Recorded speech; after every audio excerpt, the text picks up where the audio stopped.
शहर के बाहर पुराने रेलवे ट्रैक के पार घने पीपल और बबूल के जंगल में एक बड़ी सी पुरानी आटा चक्की खड़ी है। ईंटों की दीवारें अब काली पड़ चुकी हैं, छत का बड़ा हिस्सा ढह गया है और हर तरफ जंग लगे लोहे के पुर्जे बिखरे पड़े हैं। स्थानीय लोग इसे मौत की मिल कहते हैं।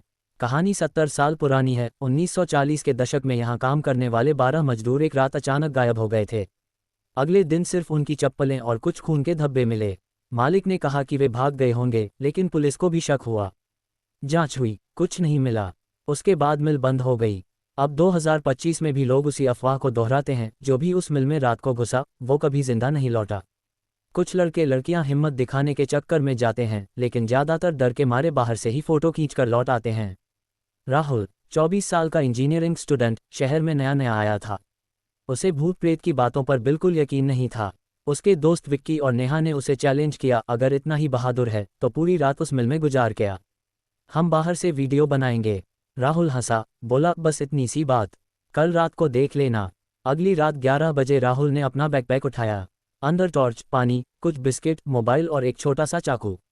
विक्की और नेहा उसे कार से मिल के पास तक छोड़ने आए। बाहर से मिल देखकर ही नेहा के रोंगटे खड़े हो गए। राहुल सच में जाना है, वापस लौट आना, नेहा ने कहा। राहुल ने मुस्कुराकर कहा, डर रही हो? मैं 8 बजे सुबह तक बाहर आ जाऊंगा, अगर नहीं आया तो पुलिस बुला लेना। वह अंदर घुसा। मुख्य दरवाजा टूटा हुआ था। अंदर अंधेरा इतना गहरा कि टॉर्च की रोशनी भी सिर्फ 10-15 फीट तक ही जा पा रही थी। हवा में पुरानी आटे और सड़ांध की मिली जुली गंध थी। फर्श पर मोटी धूल जमी थी, जिसमें राहुल के जूते के निशान साफ दिख रहे थे। वह आगे बढ़ा। पुराने चक्के, बेल्ट, पाइपलाइन सब जंग खाए हुए। अचानक उसे लगा जैसे कोई फुसफुसा रहा है। उसने टॉर्च इधर उधर घुमाई, लेकिन कोई नहीं। बकवास, उसने खुद से कहा और आगे बढ़ गया। दूसरी मंजिल पर जाने वाली सीढ़ियां टूटी हुई थीं। वह सावधानी से चढ़ा। ऊपर एक बड़ा हॉल था जहां पुराने बोरे पड़े थे। एक कोने में कुछ पुरानी किताबें और कागज बिखरे थे। राहुल ने एक कागज उठाया। उस पर लिखा था, यहाँ मत आना। वो अभी भी यहाँ है। उसके दिल की धड़कन तेज हो गई। तभी पीछे से एक हल्की सी आवाज आई, जैसे कोई लोहे की चेन घसीट रहा हो। राहुल मुड़ा, लेकिन कुछ नहीं दिखा। उसने सोचा शायद हवा है, लेकिन फिर आवाज और करीब आई। रात के 1 बज चुके थे। बाहर विक्की और नेहा कार में बैठे इंतजार कर रहे थे। अचानक मिल के अंदर से एक चीख सुनाई दी। दोनों घबरा गए। नेहा बोली, वो राहुल की आवाज थी, लेकिन फिर चुप्पी छा गई। राहुल ने चीख सुनी, लेकिन वो उसकी अपनी नहीं थी। आवाज मिल के किसी गहरे कोने से आ रही थी। उसने टॉर्च तेज करके देखा। हॉल के आखिरी छोर पर एक पुराना लोहे का दरवाजा था, जिस पर ताला नहीं था, सिर्फ जंग लगी चेन लटक रही थी। आवाज उसी तरफ से आ रही थी। वह धीरे धीरे उस तरफ बढ़ा। दिल जोर जोर से धड़क रहा था। दरवाजा खोलते ही एक ठंडी हवा का झोंका आया, जैसे किसी ने फ्रिज खोल दिया हो। अंदर एक संकरी सीढ़ी नीचे जा रही थी, बेसमेंट की तरफ। राहुल को याद आया कि पुरानी मिलों में अनाज को ठंडा रखने के लिए ऐसे बेसमेंट बनाए जाते थे। वह उतरने लगा। सीढ़ियां गीली थीं, कदम रखते ही फिसलन महसूस हुई। नीचे पहुंचते ही उसकी टॉर्च की रोशनी एक बड़े कमरे में फैल गई। दीवारों पर काले काले दाग थे, जैसे किसी ने बार बार खून पोंछा हो। बीच में एक पुराना लकड़ी का टेबल था, जिस पर कुछ अजीब चीजें रखी थीं, एक टूटा हुआ दर्पण, कुछ पुरानी तस्वीरें और एक छोटा सा लोहे का डिब्बा। राहुल ने तस्वीरें उठाईं। उनमें 1940 के दशक के मजदूर दिख रहे थे। सबके चेहरे पर डर था। एक तस्वीर के पीछे लिखा था, 8 नवंबर 1947 आखिरी रात। वो हमें ले गया। तभी पीछे से फिर वही चेन घसीटने की आवाज। राहुल तेजी से मुड़ा। टॉर्च की रोशनी में उसे कुछ सफ़ेद सा दिखा, जैसे कोई धुंधली आकृति, लेकिन पल भर में गायब। उसका गला सूख गया। उसने मोबाइल निकाला, नेटवर्क नहीं था। बाहर वाईफाई भी नहीं पहुंच रहा था। वह डिब्बा खोलने लगा। अंदर एक पुरानी डायरी थी। पहला पन्ना पढ़ते ही उसके हाथ कांप गए। मैं हरी सिंह, मिल का मालिक। मैंने गलती कर दी। उस रात मैंने मजदूरों को मजबूर किया कि वे रात भर काम करें, लेकिन मैंने जो किया वो कभी माफ़ नहीं होगा। मैंने एक पुरानी किताब से जादू सीखा था, अमर होने का जादू, लेकिन उसकी कीमत थी 12 जिंदगियां। मैंने उन्हें बलि चढ़ा दिया, लेकिन वो जादू अधूरा रह गया। अब वो आत्माएं मुझे और आने वालों को ढूंढती हैं। अगर तुम ये पढ़ रहे हो तो भागो अभी। राहुल का चेहरा सफ़ेद पड़ गया।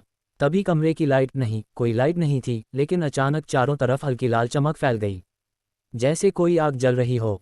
उसने देखा, दीवार पर लिखावट उभर रही थी, तू भी हमारा हो जाएगा। वह भागा। सीढ़ियां चढ़ने लगा, लेकिन सीढ़ियां अब और लंबी लग रही थीं, जैसे नीचे का रास्ता कभी खत्म ही न हो। सांस फूल रही थी। आखिरकार वह हॉल में पहुंचा, लेकिन अब हॉल का दरवाजा बंद था। बाहर से कोई आवाज नहीं आ रही थी। विक्की नेहा कहाँ गए? तभी उसके कंधे पर किसी ने हाथ रखा। ठंडा, बहुत ठंडा। राहुल चीखा और पीछे देखा, कोई नहीं। लेकिन उसकी टॉर्च गिर गई और बुझ गई। अंधेरा छा गया। सुबह 6 बजे। विक्की और नेहा थक चुके थे। रात भर इंतजार किया लेकिन राहुल नहीं निकला। नेहा रो रही थी। विक्की ने कहा पुलिस को फ़ोन करते हैं। लेकिन पुलिस ने कहा रात में जंगल में नहीं आएंगे, सुबह 9 बजे टीम भेजते हैं। दोनों ने हिम्मत करके मिल के पास गए। मुख्य दरवाज़ा खुला था। अंदर राहुल का बैकपैक पड़ा था लेकिन वो खुद गायब। बैकपैक में सिर्फ पानी की बोतल और बिस्किट थे। मोबाइल नहीं था। नेहा चिल्लाई, राहुल, राहुल कहाँ हो? सिर्फ गूंज सुनाई दी। विक्की ने कहा हम अंदर जाएं। नेहा ने मना किया, नहीं, पहले पुलिस। पुलिस आई। इंस्पेक्टर रावत पुरानी कहानी जानते थे। बोले यहाँ हर 7-8 साल में कोई न कोई गायब होता है। हम जांच करते हैं लेकिन कुछ नहीं मिलता। फिर भी सर्च शुरू हुआ। कुत्ते लगाए गए लेकिन कुत्ते बेसमेंट के पास रुक गए और भौंकने लगे। नीचे गए तो सिर्फ पुरानी चीजें मिली, कोई लाश नहीं। शाम तक राहुल का कोई पता नहीं चला। नेहा और विक्की टूट चुके थे। रात को नेहा को सपना आया, राहुल मिल के अंदर खड़ा है लेकिन उसका चेहरा सफ़ेद है और आंखें काली। वो कह रहा था मुझे छोड़कर मत जाना, अब मैं यहाँ का हूँ। सुबह नेहा ने फैसला किया वो खुद जाएगी। विक्की ने मना किया लेकिन वो नहीं मानी। उसने एक क्रॉस और पानी का बोतल साथ लिया। शाम को वो मिल में घुसी। अंदर पहुँचते ही उसे लगा कोई उसे देख रहा है। वह बेसमेंट की तरफ गई। नीचे उतरी तो देखा राहुल खड़ा है, लेकिन उसकी आंखें वे राहुल की नहीं लग रही थीं। वो मुस्कुराया और बोला तुम भी आ गईं, अच्छा है, अब हम सब साथ रहेंगे। नेहा चीखी और भागी लेकिन सीढ़ियाँ फिर लंबी हो गईं। वो थक गई, आखिरकार गिर पड़ी। जब आंख खुली तो वो एक कोने में थी। सामने राहुल नहीं बल्कि 12 लोग खड़े थे, सबके चेहरे सफ़ेद, आंखें काली और बीच में हरी सिन। नेहा को होश आया तो वो एक अंधेरे कमरे में थी। चारों तरफ वही सफ़ेद चेहरे, लेकिन अब वे बात कर रहे थे। हरी सिंह आगे आया। उसकी आवाज़ भारी थी, तुमने गलती की। यह मिल अब हमारी जेल है। हमारी आत्माएं यहाँ फंसी हैं क्योंकि हमने एक गलत जादू किया था। नेहा ने पूछा राहुल कहाँ है? हरी सिंह हंसा, वो अब हम में से एक है। हर नया आने वाला हमें ताकत देता है, लेकिन हम बाहर नहीं जा सकते, सिर्फ तुम्हें यहाँ रोक सकते हैं। नेहा ने देखा एक दीवार पर पुराना दर्पण टंगा था। उसमें उसका चेहरा नहीं बल्कि एक और औरत दिख रही थी जो 1947 में गायब हुई थी। नेहा समझ गई यहाँ समय रुक गया है। तभी बाहर से आवाज़ आई, पुलिस फिर आई थी। हरी सिंह गुस्से में बोला वे हमें नहीं रोक सकते, लेकिन अगर तुम चुप रही तो हम तुम्हें छोड़ देंगे। नेहा ने हिम्मत जुटाई। उसने दर्पण की तरफ देखा और जोर से चिल्लाई, यहाँ कोई फंसा है, मदद करो। अचानक दर्पण टूट गया। कमरे में तेज रोशनी फैली। आत्माएं चीखने लगीं। नेहा ने देखा राहुल अब अलग दिख रहा था। उसकी आंखें सामान्य हो रही थीं। हरी सिंह चिल्लाया नहीं और नेहा पर झपटा, लेकिन रोशनी इतनी तेज थी कि सब गायब हो गए। नेहा बेहोश हो गई। जब आंख खुली तो वो मिल के बाहर थी। पुलिस ने उसे उठाया। राहुल भी पास पड़ा था, बेहोश लेकिन जिंदा। विक्की रो रहा था, लेकिन इंस्पेक्टर रावत ने कहा हमने अंदर कुछ नहीं पाया, कोई लाश, कोई आत्मा, कुछ नहीं। 3 महीने बाद राहुल ठीक हो चुका था लेकिन वो चुप रहता था। नेहा और विक्की उसे शहर से बाहर ले गए थे, लेकिन एक रात राहुल ने कहा मुझे वापस जाना है, कुछ अधूरा रह गया है। नेहा ने मना किया लेकिन राहुल नहीं माना। वो अकेला मिल गया। इस बार वो डर नहीं रहा था। उसके पास एक योजना थी। मिल में घुसते ही उसे वही ठंडक महसूस हुई। वो बेसमेंट में गया। दर्पण टूट चुका था लेकिन उसकी जगह अब एक काला गड्ढा था। राहुल ने अपनी जेब से एक छोटी सी किताब निकाली। वो वही जादू की किताब थी जो हरी सिंह ने इस्तेमाल की थी। उसने पुलिस स्टेशन से चुराई थी।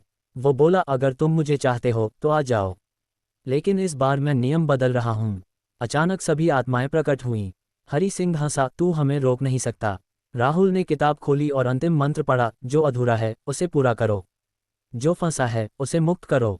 जोरदार हवा चली। मिल कांपने लगी। आत्माएं चीखीं लेकिन धीरे धीरे हल्की होती गईं। आखिर में सिर्फ हरी सिंह बचा। वो राहुल की तरफ बढ़ा लेकिन राहुल ने आखिरी शब्द बोला, तुम्हारी कीमत चुकी गई, अब जाओ। हरी सिंह चीखा और काले गड्ढे में समा गया। मिल में सन्नाटा छा गया। सुबह राहुल बाहर निकला। वो जिंदा था। मिल अब सिर्फ एक पुरानी इमारत लग रही थी, कोई डर नहीं, कोई आवाज नहीं। उसने पीछे मुड़कर देखा। मिल धीरे धीरे ढह रही थी, जैसे सदियों का बोझ अब खत्म हो गया हो। राहुल मुस्कुराया और चला गया। शहर में लोग आज भी कहते हैं वो मिल जहां से कोई जिंदा नहीं लौटा। लेकिन अब एक नई बात जुड़ गई है।